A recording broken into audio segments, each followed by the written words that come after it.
Fala, meus amigos, estamos começando aqui mais um vídeo do canal. E hoje, apesar dos problemas sérios que eu passei hoje aqui, eu vou tentar fazer o vídeo que é falando sobre, que é o terceiro vídeo do nosso dicionário anti-Bolsonaro, tá? Que nós vamos falar então hoje sobre a ideia do antissistema e o aumento da violência, certo? Por quê? Porque o Bolsonaro ele foi eleito com um discurso de que era o candidato antissistema, né? Era aquele outsider, o famoso outsider, né? Aquele cara que surge do nada como uma espécie de salvador da pátria para poder resolver os problemas todos e combater o sistema, né? E existe aquela frase que já virou um bordão, né? Que é a frase do Capitão Nascimento no filme Tropa de Elite, que é o sistema é foda, né? E, enfim, e o Bolsonaro, de certa forma, incorporou isso aí e se colocou como candidato antissistema. E aí nós vamos falar dessa parte primeiro para depois chegar na questão do aumento da violência, tá? Primeiro vale ponderar o argumento do Bolsonaro, né? Ele disse que é o candidato antissistema, mas a gente tem que entender então o que eles entendem, ou seja, o Bolsonaro, os bolsonaristas e os bolsominions, por sistema. O que é isso? O que significa esse tal sistema que eles são anti, eles são contra, né? Quando você começa a escutar eles falarem, começa a escutar eles aquela verborragia moralista e etc e tal, contra a corrupção e etc e tal, você começa a desenhar quais são os, aspas, inimigos, né, do bolsonarismo, ou seja, né, o sistema, que eles consideram que é o sistema. E eu diria que são 4 integrantes desse tal sistema que eles se consideram anti, né? E nós vamos ver que isso é uma balela, que isso não faz o menor sentido, mas enfim, são 4 componentes do tal sistema, né? Então seria justamente a esquerda, né? A esquerda é a parte do sistema que eles combatem, a grande mídia, né? Especialmente a Globo, então a grande mídia também é parte do sistema, né? Que eles combatem. O STF também é parte do sistema, né? O STF é um dos principais inimigos do bolsonarismo, né? E o Centrão, né? O tal Centrão. E aí tem até aquela já virou meme até esse discurso do tal do general Heleno, se gritar, pega Centrão, não fica um, meu irmão, né? E todo mundo aplaudindo, e o filho do Bolsonaro, né, cuspindo marimbondo, quero ver quem é que vai não sei o que com o Centrão. Hoje o pai dele vai para a live dizer que ele é do Centrão, sempre foi do Centrão. Quer dizer, conversa fiada, né? E na verdade, eu já fiz um vídeo aqui sobre essa questão de Centrão, terceira via, enfim. Não existe Centrão, isso é uma palavra morta do ponto de vista filosófico mais amplo. Quando você olha de verdade para a questão, isso que se chama de Centrão não é outra coisa senão os partidos de direita que perderam a eleição e ficam negociando cargos, negociando dinheiro para as emendas, etc e tal, né? E o Bolsonaro não só foi do Centrão, entre aspas, né? Esse tal Centrão, que é a direita que não ganha eleição a vida inteira, porque ele foi do PP, que era o partido do Paulo Maluf, enfim, era um partido que não vencia eleição majoritária e ficava ali, né, mendigando cargos e trocando dinheiro de verba para isso, para aquilo, por apoio ao governo que está sempre ali em questão, que era o governo do Collor, o governo do FHC, o governo do Lula e tudo mais, da Dilma. E depois do golpe, o Temer e o Bolsonaro. Então, quer dizer, Centrão é uma conversa fiada. Porém, contudo, todavia, entretanto, é uma questão que demonstra uma farsa, uma das farsas do bolsonarismo, né? Porque o bolsonarismo, ele não é contra, ele não é anti-Centrão, ele não é anti esses partidos de direita. Pelo contrário, ele fez alianças com essas pessoas, não só através do orçamento secreto, que é o sistema, né? Como também na própria estrutura do partido dele, concorda com esses partidos do tal Centrão, entre aspas, né? Então já está desmistificado um ponto. O segundo ponto é considerar a esquerda o sistema. Isso é um absurdo, para dizer o mínimo, né? Se você estuda um pouco, você entende que o absurdo disso, porque a esquerda, ela é automaticamente, por definição, ela é o lado dialético, né, da relação do tal, aspas, sistema, né? Por quê? Porque a esquerda é a movimentação dos trabalhadores em prol de mais direitos, numa lógica na qual quem tem realmente o poder são os donos do meio de produção, são os capitalistas, são os né, são os donos enfim, das empresas, enfim, os empresários mais ricos, etc. e tal. É o grande capital, né? Então, a esquerda nunca foi o sistema, ela já foi governo, isso é verdade, né? E aí, por outra, na verdade, a gente vai chegar num ponto que é tentar mostrar que, na verdade, a ideia de sistema, como entendida pelos bolsonaristas, não faz o menor sentido, né? Mas vamos desmistificar esses 4 pontos. A grande mídia, vamos lá. A grande mídia, ela pode ser, a grande mídia, e especialmente a Globo, podem ser inimigas do Bolsonaro do ponto de vista efetivo dos costumes, porque de fato há uma distinção radical ali de comportamento no que diz respeito aos costumes do Bolsonaro, dos bolsonaristas, para a Globo, que é uma emissora mais aberta nesse sentido, né? Trabalha com uma visão da questão do gênero, da questão das drogas, da questão da programação de arte, de maneira muito mais aberta do que o pensamento conservador dos bolsonaristas.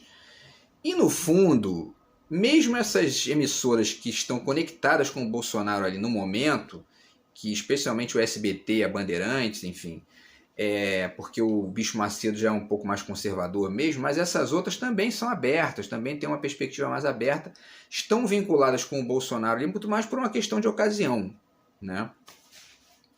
Por outro lado, a Globo e todos os veículos de comunicação de massa sempre apoiaram o neoliberalismo no Brasil. Isso aí é histórico, né? Desde o final da ditadura para cá, eles apoiam, na verdade, os modelos neoliberais. Basta você escutar os comentaristas de economia, né? Da Globo News, enfim, da própria Bandeirantes e tudo mais. Quer dizer, Merval Pereira, Sardenberg, Miriam Leitão, eles são defensores das privatizações, são defensores históricos das privatizações, são defensores do tripé macroeconômico, enfim, desse modelo econômico, desse modelo de macroeconomia que vigora no país desde o Fernando Henrique para cá, né? Então, quer dizer, a Globo e as demais emissoras de programação aberta não são, em hipótese nenhuma, contrárias ao sistema do ponto de vista nem do ponto de vista econômico, porque elas defendem o projeto hegemônico no Brasil, e nem nos costumes, porque a hegemonia nos costumes no Brasil é mais problemática, porque ela fica ali oscilando, né? O brasileiro é muito conservador, mas também é muito festeiro. Então, quer dizer, isso é muito difuso, né? E aí, finalizamos com o STF. O STF, ele é uma parte estrutural do processo democrático, mas ele ser considerado sistema e inimigo dos antissistema pelos bolsonaristas é uma piada, porque o STF foi o STF que condenou o Lula, né? Foi o STF que assinou embaixo porque o Lula entrou com vários recursos na época desse processo absurdo que ele sofreu e que hoje o próprio STF voltou atrás e redefiniu a questão, porque o juiz Moro era de fato não só suspeito, mas ele era na verdade, enfim, parcial ao extremo. Ele deu essa semana uma entrevista aí dizendo que ele é candidato agora, que o PT é um inimigo histórico dele, quer dizer, então ele era um juiz que tinha uma das partes como inimiga, ou seja, né, é muito evidente, basta você refletir um pouquinho que você entende todo esse processo.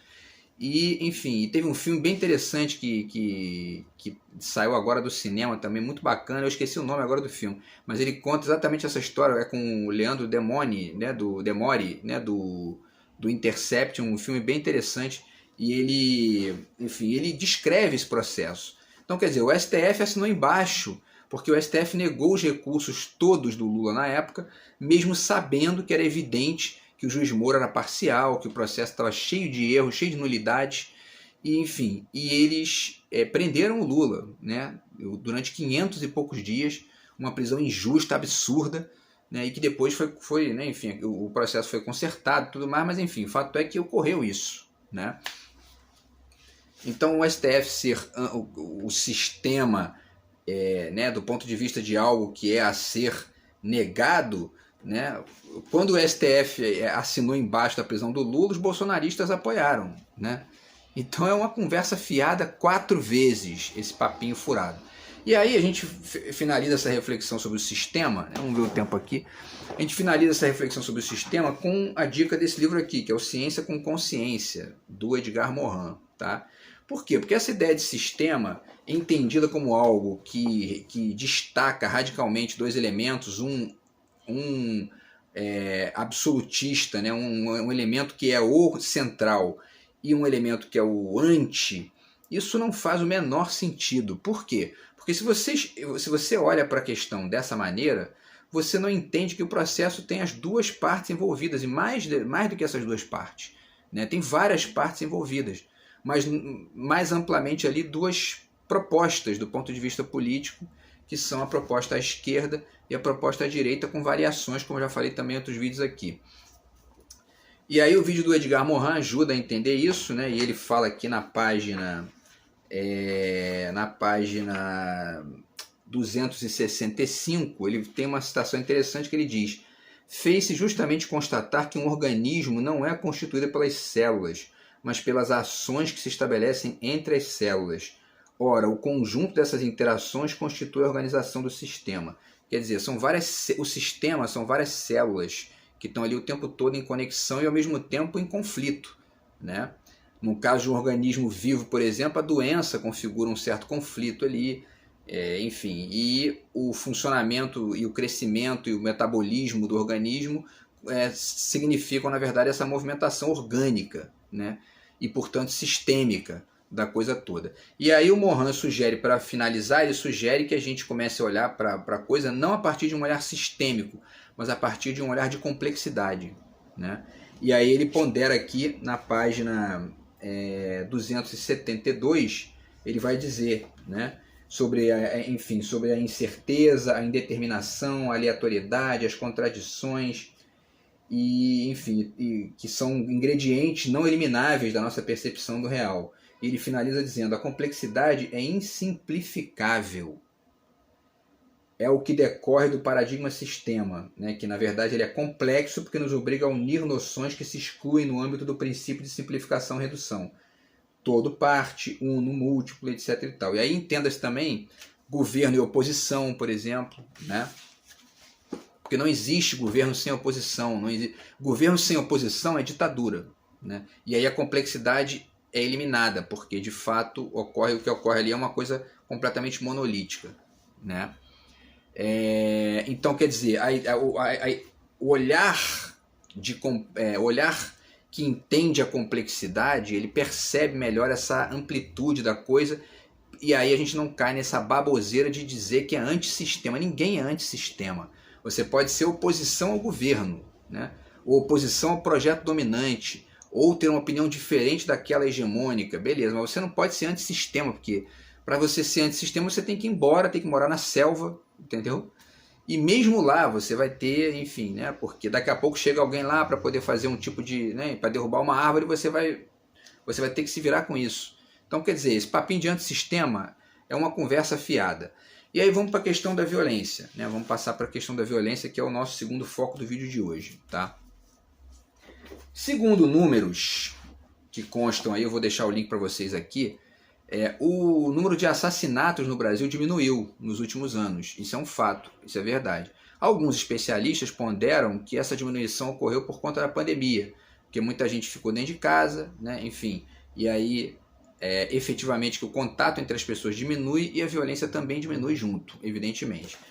Por outro lado, há de fato uma diminuição da violência do ponto de vista do assassinato. Porém, contudo, todavia, entretanto, a violência política aumentou e muito. No último ano que a gente passou aí, algumas pessoas foram assassinadas a partir de um viés político. Aquele policial petista, que inclusive tem o meu nome, o Marcelo, ele foi assassinado na festa de aniversário ali, né? E agora um bolsonarista foi ontem ou anteontem foi assassinado também, porque estava perseguindo uma mulher que tinha um carro do PT, né, enfim, né, com adesivos do PT, e o cara estava querendo matar a mulher, foi assassinado. Quer dizer, nós estamos vendo no Brasil, na verdade, a escalada de um novo tipo de violência que nunca aconteceu nesse país, a não ser no período da ditadura, né, que é a violência política. E aí, evidentemente que essa violência política tem conexão com o Bolsonaro. Então, o Bolsonaro é que foi dizer, ó, vamos metralhar, vamos metralhar, né, fuzilar, né, a petralhada, que é fuzilar a petralhada. Quer dizer, o cara está numa campanha para presidente, espera-se dele o que é uma postura ponderada, uma postura de um estadista de fato, e ele diz que quer fuzilar a petralhada, quer dizer, um discursinho de bandido, né? Depois disse que não, olha só, meu negócio é matar, né? Eu sou capitão de artilharia, entendeu? E foi a mesma coisa que ele falou quando a mulher perguntou para ele lá quando a apresentadora, né, a comentarista de economia perguntou para ele no programa da Globo News qual era o projeto dele para a economia, para a macroeconomia. Ele disse, meu querido, eu não entendo nada de economia, eu sou capitão de artilharia, entendeu? Ou seja, né, eu só sei atirar, só sei isso, e nem isso ele sabe direito, né, porque roubaram a arma dele lá e tal. O Ciro Gomes citou isso no debate. Então, enfim, mas o fato é que ele tem um discurso belicista, um discurso violento, né? Ele defendeu um torturador, né? Na votação do impeachment da Dilma, ele defendeu um torturador assim, em alto e bom som. Ele tinha que sair dali preso, né, por defender um torturador de maneira aberta, e ainda especificando o terror da Dilma Rousseff como quem ali se diverte, né, ao citar um bandido, né, um sujeito que torturava pessoas na época da ditadura. Então, quer dizer, como ele não saiu preso dali, ele acabou eleito por uma série de motivos aí que a gente já discutiu, mas o fato é que o discurso do Bolsonaro é um discurso violento. E aí vamos tentar aqui pensar essa questão da violência, né? Vamos ver o tempo aqui nas suas várias matizes, o que der para falar aqui no vídeo, tá? É interessante que esse livro aqui, que é os próximos 500, né, as perguntas que o Brasil vai ter que responder, que foi um livro do ano 2000, tem um capítulo aqui que é assinado pelo Leandro Piquet Carneiro, que ele começa assim: o Brasil vai ficar mais violento, é o nome do capítulo. Olha só o que ele diz no primeiro parágrafo. Quais são as chances de no futuro próximo a sociedade brasileira deparar-se com um aumento significativo da criminalidade? Caminhamos para um conflito generalizado que oporá a classe média e os moradores das periferias? Será que a Rocinha vai descer? Por várias razões que irei discutir nesse artigo, acho que esse é um cenário muito pouco provável para a sociedade brasileira. Na verdade, ele estava enganado, né? A gente, de fato, teve uma diminuição dos assassinatos, porém, a gente teve aumento de milícia, a gente teve aumento da violência política, né? E aquilo que o Ciro Gomes chama de polarização odienta, né? Que é essa que gera violência. Por quê? Porque a polarização, ela vai existir sempre, né? Polarização não é sinônimo de violência. Polarização é sinônimo de oposição, de extinção de projeto, né? E quando essa polarização fica violenta, é porque tem alguma coisa a mais do que só a polarização. Tem um discurso de ódio, né? Tem, enfim, o racismo estrutural e uma série de coisas que acontecem que você vê. O Bolsonaro, essa semana, falou num podcast aí, chamou o cara de neguinho. Você é neguinho, né? E tal. Quer dizer, é um sujeito deplorável, né? Deplorável. Ele representa o que o Brasil tem de pior, e a gente tem que se livrar desse cara agora na eleição do mês que vem, né? E esse racismo do Bolsonaro, ele não é um racismo, e o racismo e a violência dele, né, não são novidade no Brasil, né? O Darcy Ribeiro está aqui, o povo brasileiro, já alertava para isso, e ele diz aqui, né, na página 23, ao contrário do que alega a historiografia oficial, nunca faltou aqui, até excedeu o apelo à violência pela classe dominante como arma fundamental da construção da história. O que faltou sempre foi espaço para movimentos sociais capazes de promover sua reversão. Quer dizer, né, o Brasil sempre foi um país violento, né? Não é de agora. E aí, outro comentário aqui também, o Zuenir Ventura, está aqui o Para Entender o Brasil, esse livro aqui que já é também do início do ano 2000 ali, né, da década de 2000. O Zuenir Ventura, num dos últimos textos aqui, que chama-se justamente A Cultura da Violência, na página 347, ele diz o seguinte aqui, ó. Fala sobre o Pelé, que o Pelé diz que nunca sofreu preconceito, etc. e tal. No entanto, isso é o Zuenir Ventura dizendo, né? A história da escravidão brasileira é hedionda. Foi uma barbaridade imperdoável e disseminada em todos os níveis, do tronco onde os escravos eram açoitados, ao estupro e ao abuso sexual que sofriam as escravas domésticas, e aos castigos que lhes infligiam as senhoras da casa ciumentas de seus maridos. Há histórias de mulheres que mandavam mutilar as escravas, cortar-lhes os seios e jogá-las dentro dos fornos. A violência de cima para baixo continua, digamos que mais sofisticada, mais sutil, mas continua. Quando obrigamos milhões de brasileiros a ganhar $1 por dia, literalmente um salário de fome, e outros tantos a viver abaixo da linha da pobreza, estamos ciosamente descobrindo formas de manter a história da violência em dia. Isso aqui porque ele está falando de vários anos atrás, quando $1 e o real era mais próximo. Hoje, quem está com $1 por dia está até bem, né? Porque, bem que eu digo, obviamente é uma brincadeira, mas enfim, né? Porque a coisa está muito pior. Tem 33 milhões de pessoas passando fome. E a fome, ela é um tipo de violência também, né? Ela não é uma violência do ponto de vista da agressão ali entre duas pessoas, mas é uma violência institucional, de um projeto político que é uma violência contra os mais pobres, que é uma violência contra a economia do país e etc e tal, né? Vamos ver o tempo aqui. Então, outro livro que fala sobre isso também é O que faz o Brasil, Brasil, do Roberto da Mata. Ele também fala sobre essa questão e ele toca na questão do mito, né, da democracia racial no Brasil, porque de fato existe essa questão. A gente tem alguns aspectos de mestiçagem que são importantes, mas isso não pode fazer com que a gente ignore a violência que existe contra os negros, contra os pardos, enfim, inclusive nas periferias e nas favelas, né? Então é uma questão ponderada pelo Roberto da Mata aqui. Por que isso é importante, né?